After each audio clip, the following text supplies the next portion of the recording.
So why we have to read history first of all, and then we will see why we have to read NCERTs. Why history is important. So why you guys can sit little front, right? It will be like, close. The ecosystem will be very near. So okay, from tomorrow you can try to sit in, like we have good discussion then. You can try to sit. Yeah, please come. Yeah, ma'am, you are telling history. Understanding. So tell in a bureaucratic terms, like how history will help you when you became an IAS officer. No, just try. It's okay. It's very close. You already told.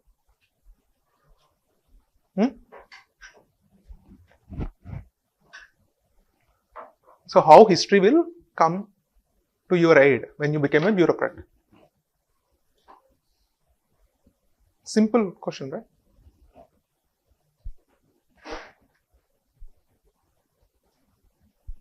If you really understand the history of a particular region or a particular place, so you can understand the people of that area, system of that area in a much better terms. For example, you see the Devadasi system, Tamil Nadu, Karnataka, in Andhra, still it is prevalent in some smaller areas, some rural areas. What is the Devadasi system?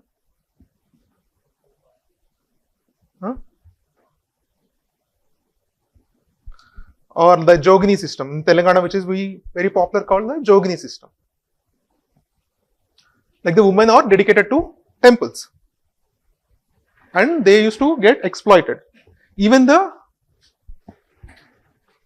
Article 17. What is Article 17?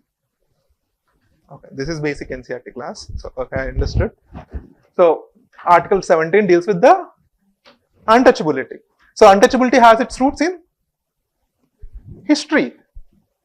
From the ancient India, Rig Veda, Veda Purusha Suktam, which tells that Chaturvarna system. So it has its roots in history. So to understand the present, so you really need to know the history. Just that's what I want to say. So we'll discuss about the history with NCERTs. So there are number of multiple NCERTs dealing with the history, but in our class we confine to these 7 books. So old NCERTs, new NCERTs, and plus the introduction to Indian art. So before starting the class, do you expect what you want to, means how the class should be? So we want discussions or like, so you have any expectations from the class?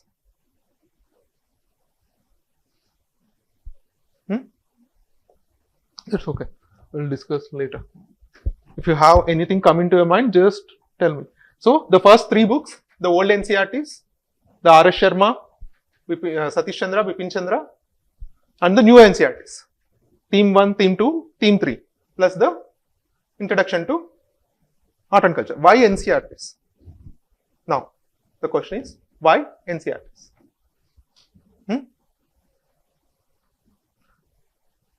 Basics. So it's a school books. So you already finished the schooling. You almost already all finished your graduation, right? Minimum graduation. Some may be masters, some may doing PhD also. So why we have to go back to the school books? Foundation.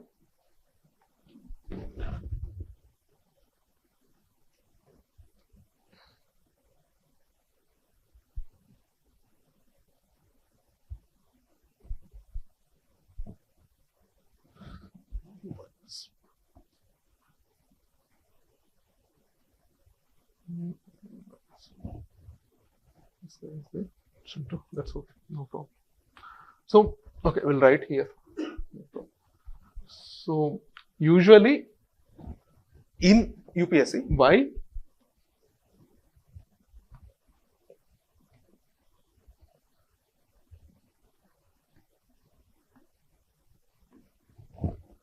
why people used to not clear, or what are the major setbacks for not clearing UPSC. One is notes. Another one is revision. And another one is concepts. So the fundamentals, the concepts are completely embedded in your NCERTs. If you are thorough with your NCERTs, your concepts will be strong. So that is one of the core reasons why you have to read the NCERTs. Without NCERTs, even some people will read directly, they will go to Lakshmikant, directly they will go to PMF, like that. But still, you have to go through the concepts, then your concepts will be strong. And also one more important thing, these are the government books. So that the information which it is present, it is attested by the government, just like your currency notes, which is promised by governments that these are, similarly the NCERTs are the products of government. So the sources, everything was attested by the government. So this is the most trustable compared to the any other major publication which is in the market. It's as simple as that. So is there any anthro students here? One anthropologist. So first we'll see when the history starts. What is the proper point the history starts?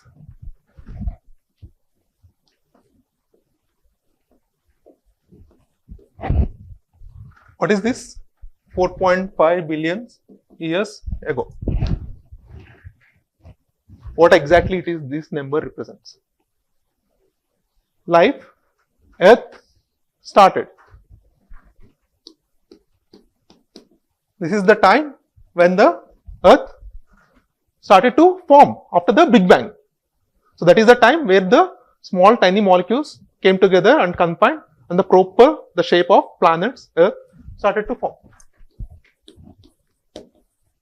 And 3.8 billion years ago, the life started to form. And 6 million years ago,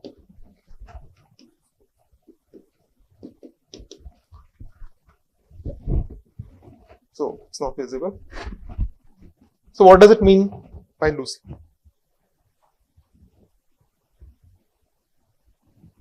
So she is a common ancestor between the humans and chimpanzees. So she was, after that, we was diverted from chimps to humans. So exactly 200,000 years ago, the present Homo sapiens, he started to came. And the Homo sapiens, from Homo sapiens, the right now, the present history which we are going to study, the megalithic age, Neolithic age, the Paleolithic age, usually starts with his thing. And yeah.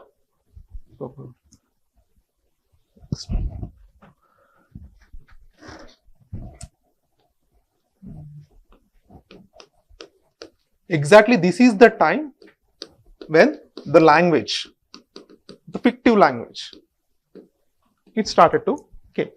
Fictive language. What is mean by fictive language?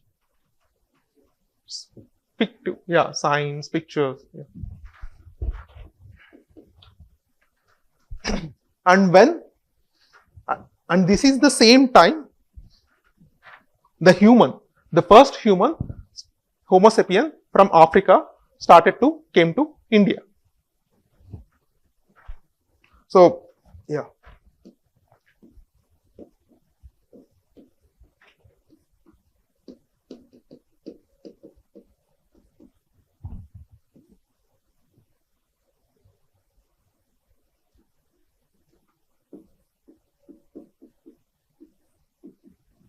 So, this guy came from Africa to India. This is the same time. So, here, from now, the history which we are dealing, it starts from here. So anyone is from the Kurnool or the Rayalaseema region? Yeah. You know even in the name of Jwalapuram? Jwalapuram. In Kurnool district there is place called Jwalapuram.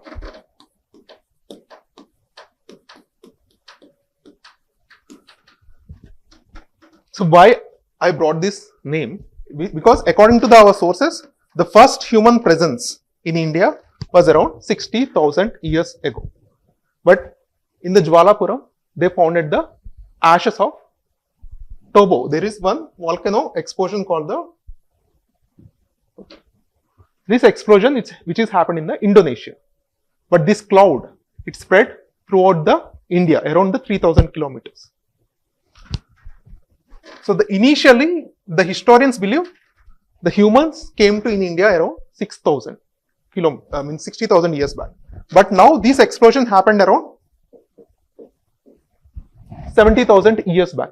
So why it is related with this?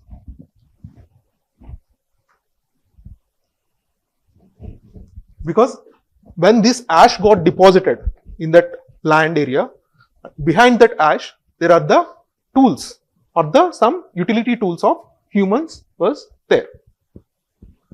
So that they understood that the human life in India, the human spread in India was before 70,000, not the 60,000. So that is the thing. So what is the general history which you know about the India? Yeah, coins is also very important for reading because for history. Because we will see why it is important for history. Yeah.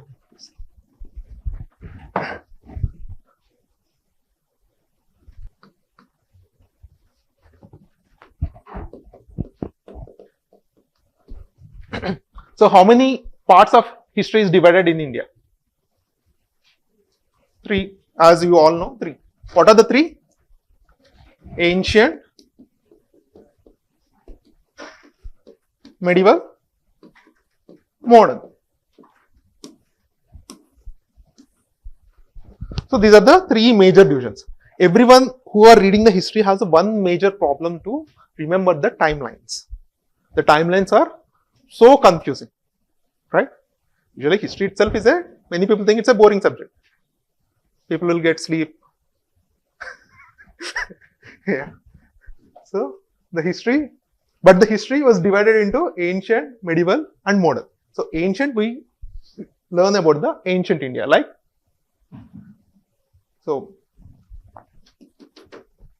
Harappa, you all know about the Indus Valley civilization, the first civilization, and our most popular religion, which one is it? Hindu religion. So it all comes under here. Hindu religion. Why Buddhism and Jainism came?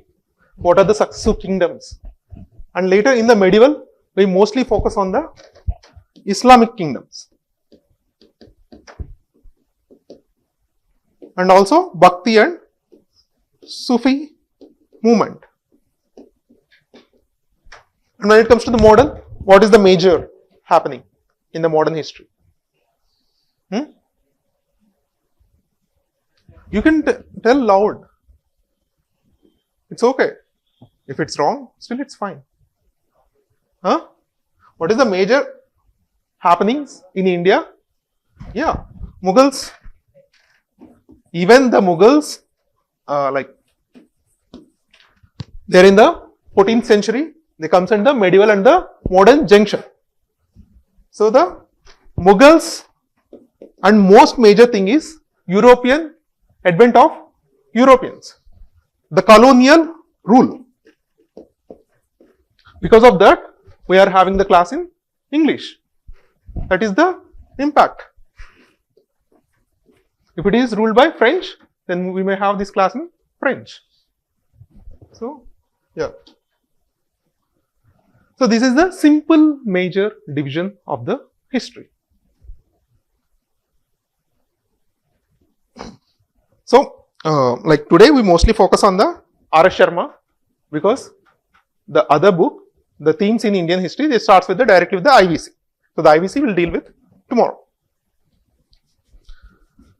So before starting, before going into class, how you know about this NCERT classes? It's completely out of the subject, that's why I'm asking. Through Telegram or the friends?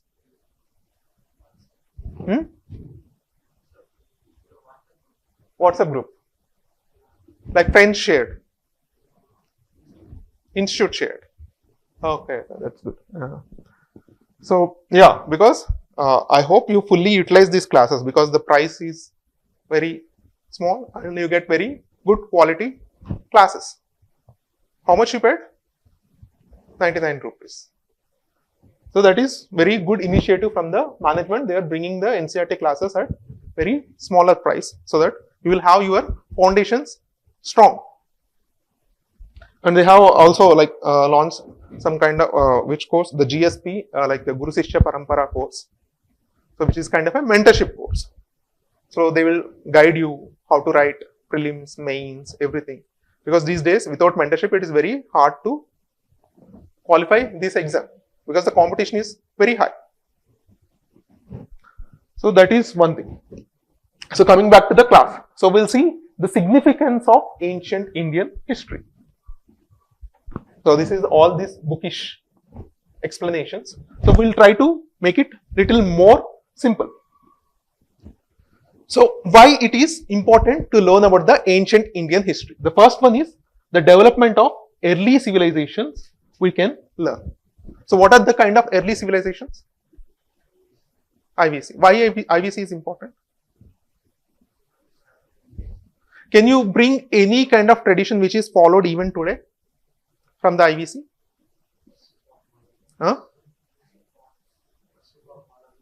Pots, worshipping of Mother Goddess, seals, and what are other things? You observe the great bath. There is one pool, swimming pool, kind of things. So even the temples, which you go, any major temple, we have the pools. But in the ancient history, we didn't know that whether they used for the religious bathing or not. But it kind of an inspiration which continued in the later stages. So temple bathing, so we can see. And the drainages, bricks, town planning, architecture, bricks. These are all the derivatives or which we brought from the, and even the amulets. Amulets in the sense, tithe, which you feel not good. So our parents immediately rush to some dargah or temple. They bring some tithe and they will tithe. So that you will be. So there are so many things which we are present in the ancient civilization, ancient Indian civilization, which are continued even till today. So the first thing is the development of early civilizations we can learn, and also the cultural contributions. What kind of cultural contribution? Mostly the Aryans, Dravidians and the Mundas. So these three people are very prevalent in India.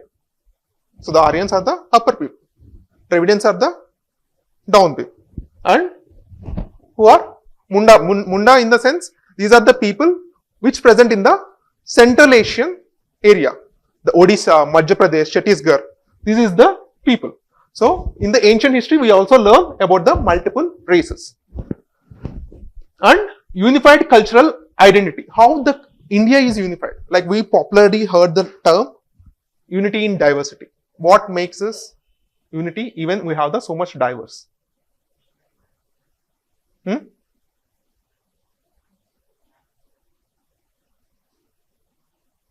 What makes India so much diverse? Still we are unified. Or like the reverse I asked, like what makes India means what are the factors? Give some things. Cricket. Cricket is very modern thing, which is the like introduction of Britishers. So similarly, those kind of things. The religion, kind of the caste system. Even it is a negative, but even like every place is still the Kashmir to Kanyakumari. the society is divided. Festivals. Even we have local festivals, still we have the common festivals. And what are the other things? Huh? Try to think, because this class is not just for listening. If you just come and sit, listen, you go, doesn't mean. You have to give some work to your brain to think. Then only you can learn the things easily. Otherwise, the history class, right, you will get sleep easily.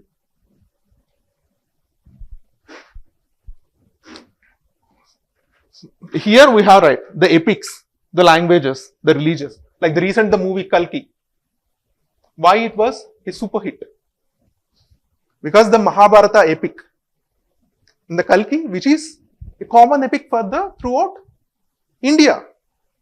That's why we can receive that film easily. So the epic, the languages, religious practice and all. And the geographical unity. Maybe if you watch the series of Mahabharata, they call that one term, Aryavartam, the land of Aryan people, or the Bharatavarsha.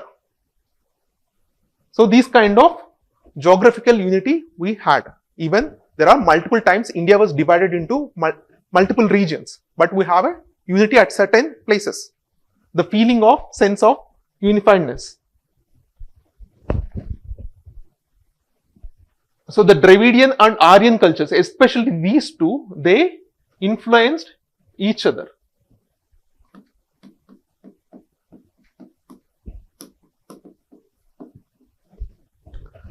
And the religious diversity, Hinduism, Jainism, Buddhism, Christianity, Islam.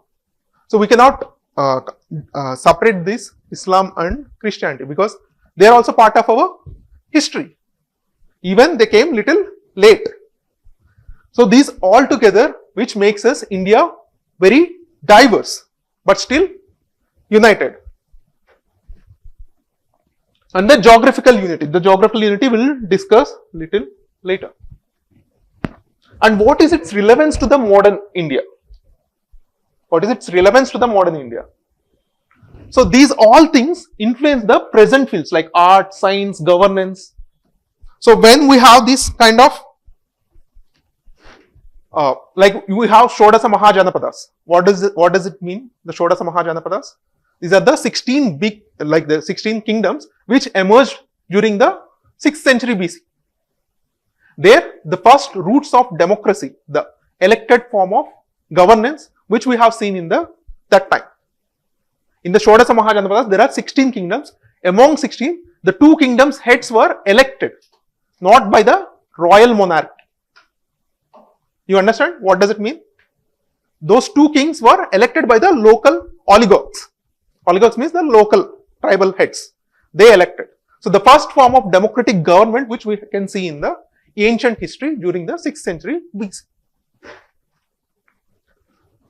So the caste discrimination, social inequalities, like few days back there is a gender gap report.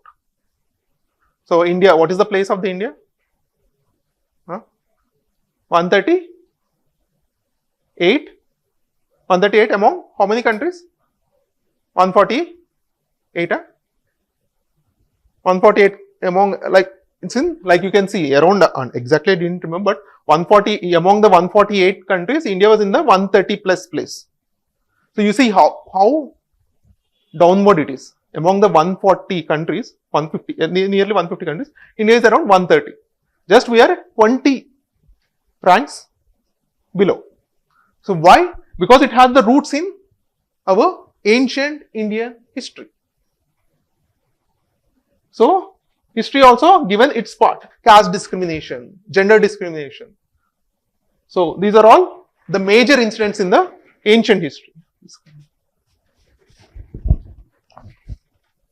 So as an aspiring bureaucrat, you must carefully listen to this history and understand its history, and really so that you can understand the root cause of that problems very well.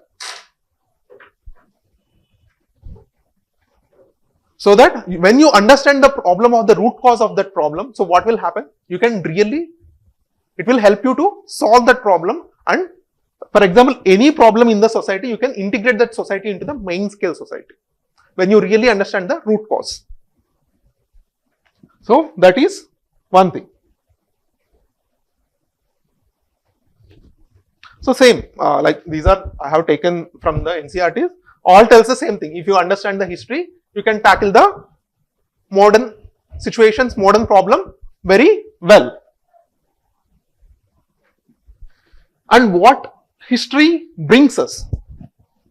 What history brings us? Cultural and linguistic legacy.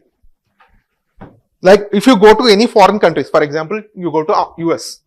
So you will proudly tell that I'm from India. We have a rich culture.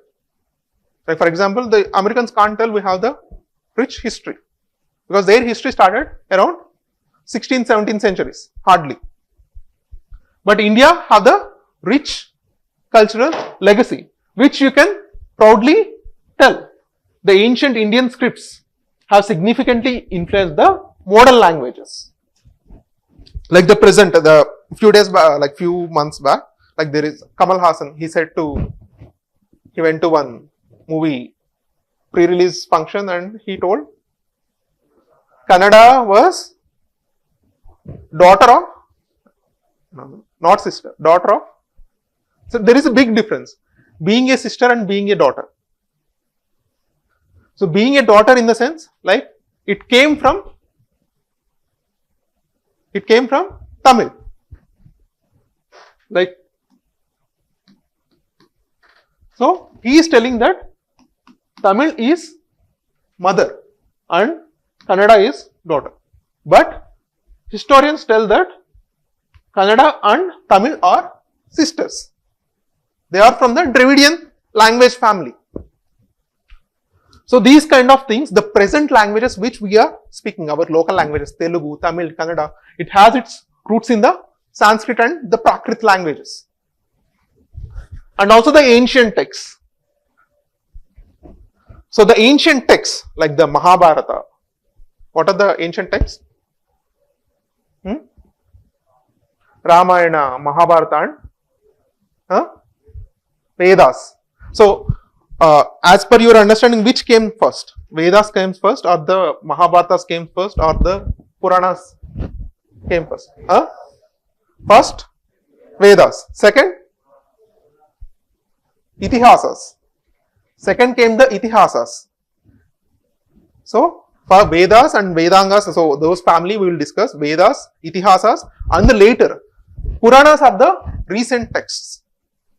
Example of a one Purana, Matsya Purana, Vayu Purana, and most famous that Aparachitudu movie we have, Garuda Purana.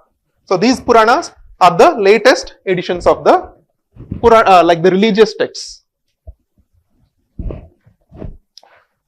And these kind of kings, the Chakravartis. So we call the Ashoka the Great, or the Akbar the Great. So these kind of and Chakravartis are the Chandragupta Maurya. These people, these kind of a, what does it mean by Chakravarti? Chakravarti means the emperor, which he should have a bigger territory. So these kind of sense of things which also united, like in Chakra, the rulers like Ashoka, Samudragupta, they attempted to establish the political unity in the sense. So they really want to make the India as a unified territory. Some they succeeded, some they failed. Very few succeeded. So what are the popular emperors which comes to your mind when you heard about the ancient India? Ashoka? Gautam Putra Satyavan. Okay, yeah, Gautam Putra Satyavan. He is also, yeah. Chandragupta Maurya. Samudragupta. Yeah, Samudragupta. Harshavardhana. Harshavardhana is not such a big emperor, but he is famous for his works, the literature, other things, and his patronage to Buddhism. These kind of things, he is very popular. Ashoka. Ashoka was the real emperor. When we see the one of the greatest emperor which India had was the Ashoka, because at the time of Ashoka we have the extent up to the Afghanistan, till to the northeast type. So the Ashoka, so he's very famous warrior. Initially, he changed from warrior to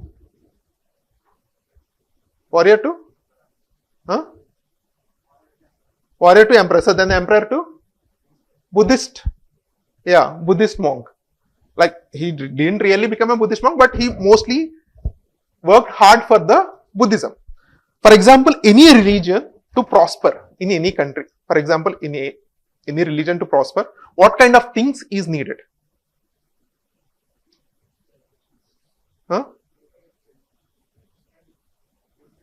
Strength for a religion.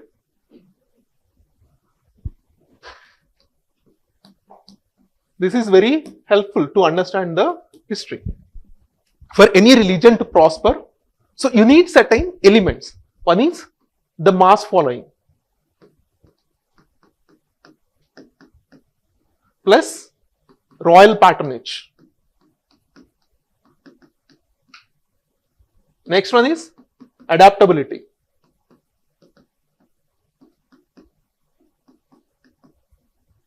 And also what we should not have is the persecution. If you have a persecution, what will happen? The religion will decline.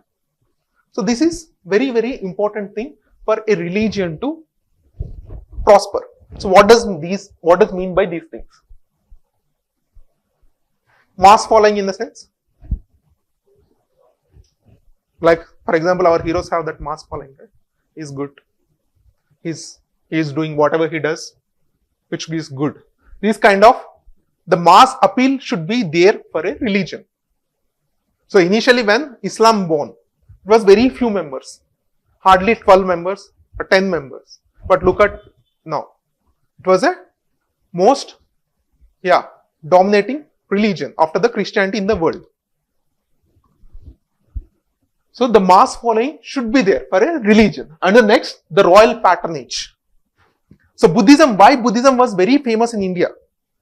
Because initial days it got a royal patronage from Mauryans. So they helped the Buddhism to expand, because even when we are dealing the Mauryans, we can see the Ashoka, he sent his own daughter and sons as a missionaries to other countries. The strong royal patronage, if the religion have, it will prosper. And the adaptability.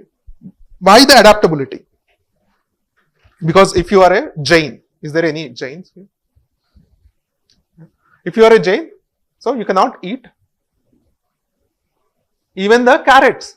Non-veg is okay, but they can't eat the products which is grown under the soil, because it will kill the organisms, microorganisms. So, and very rigid. So these kind of things, what will happen? There is one story. It's in Russia. When Russia, there is a king, very popular king. He want to take a new religion because everyone is taking. So there is two proposals in front of him. One is Islam and one is Christianity. So they are telling that about the Christianity, about the Islam. So when they are telling him about the Islam, they said that many things, but one thing which caught is you should not drink. So he is very much happy to drink all the time. So in the Christianity, it is allowed to drink. So immediately he shifted to, okay, I will take Christianity, not the Islam. Maybe it's a negative example, but a religion should be adaptable, which I want to tell is the religion should be adaptable. So for example, if you cannot eat the carrots and potatoes under the ground, so you cannot do farming. So what is the major occupation of that time? Farming. So if you can't do farming, so how you will live? Maybe you have to do trade, but everyone can't do trade. They will only trade if there is a farm produce. So that's why we see the Jains mostly associated with the trade, not with the other occupations. So the first reference, we all know the name Hindu. The Hindu, the name come from Sindhu. Sindhu is a region which is in that area. This, why the the H is replaced with S? In the Persians, they can't pronounce S. They can't pronounce H. So they pronounce, they can't pronounce S. So that's why they replace with the H. Like like for example, Bengalis or the Tamils, you see they can't pronounce Ra. They pronounce Ba. If you understand the Bengali also, they will pronounce Ba. So there are some kind of, in some languages, which some words cannot be pronounced as per that language. So that's why in their books, they wrote it as a Hindu. So like that, the name came from that region, the Persian term Hindustan. And later, so many people, they acquired that name. So, the simple ancient Indian history, how it is related. Preservation of heritage, addressing the contemporary challenges, recognizing the foundations of inequality, insights for the social reforms. As a bureaucrat, you must have. This is the whole and soul motto of why you are reading the ancient Indian history, in fact the history. One thing, you should be proud of preserving your heritage. So you are from the so and so, your identity, you should proudly tell to your future generation, or if you go to any foreign country also. Because that is your identity. History, what history will brings to you is the identity. And addressing the contemporary challenges, the present contemporary challenges like the untouchability and all, it has its roots in ancient history. That is one thing. And the foundations also present in there. And with these kind of comprehensive understanding, then you will have the insights for the social reforms. Like for example, previously, the Naxal issue was very popular in the region of the Red Corridor. You know what does it mean by Red Corridor? From the West Bengal till the Kerala, Karnataka, Tamil Nadu, like Nallamala Hills, this area was very popular for the Naxalism. Why? These tribal people are very much disassociated with the mainstream public. So whatever the Naxals tell, they think that is right. But later when government started to understand the root cause, so they started to pump the schemes, and really they can develop these tribal people, so that they slowly started to moving away from the Naxalism. So that's why you see from the Telangana and Andhra, the recent enrollments in Naxalism is very low compared to the 20 years back or 15 years back. So when you understand the root cause, that the development is really not happening in the tribal people. So when you address that root cause, so that you can solve that problem. The history use that foundation to understand the root cause of particular things.